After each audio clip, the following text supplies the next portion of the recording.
developing your value proposition. Because outside of having a good product and a cool looking logo and things like that, your value proposition is critical in communicating your message, how you're different in the marketplace, and then selling your product effectively, right? And so the question that you have to ask is, where do you sit in the marketplace? Because you're not the only person, you're not the only company out there selling the same product. You have multiple competitors, right? And there needs to be something that differentiates you from your competition. And that's one thing that you have to figure out, right?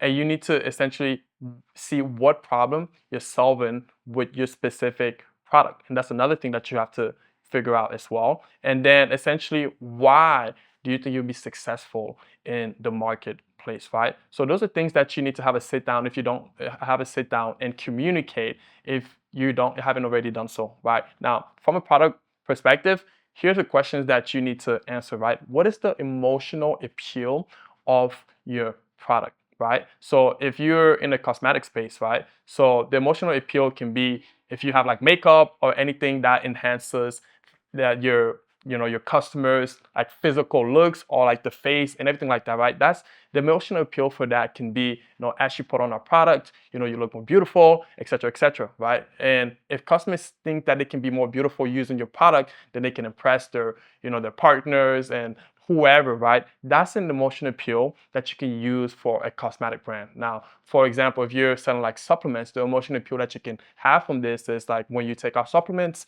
it's going to overall enhance your health, so you have more energy to spend time with your family, to spend time with your partner, right? That's the emotional appeal that you can have for that specific product, right? And that's something that you have to figure out what the emotional appeal can be for your specific product, right? And then the next thing that you have to be able to answer for your product is like, what pain point does it solve in your customer's life, right? If you sell shoes, for example, right, the pain point can be that our shoes is so comfortable that it reduces any pain that an individual might have wearing regular shoes, right? That could be the pain point that your product solve for them, right? And you need to be able to articulate and to communicate this in your advertising. And then finally, what is the aspiration, right, that your customers will essentially can have from your product? Aspiration can be, or if I wear this piece of jewelry, if I wear this piece of clothing, I'm gonna overall enhance my sense of fashion and I look more cooler, and then I may be able to attract more girls, or whatever that may be. That could be the aspiration that your products drives for specific customers, right? And I tell you, a lot of brands haven't sat down and figured all this, right? And I'm telling you, like, this is very important to be able to have this figured out and then communicate this in your overall advertising, because then you're able to tell much faster, right? And so the biggest growth of a company is word of mouth. Let me say that again. The biggest growth of a company is word of mouth. And so you then have to think about, how can I accelerate the word of mouth?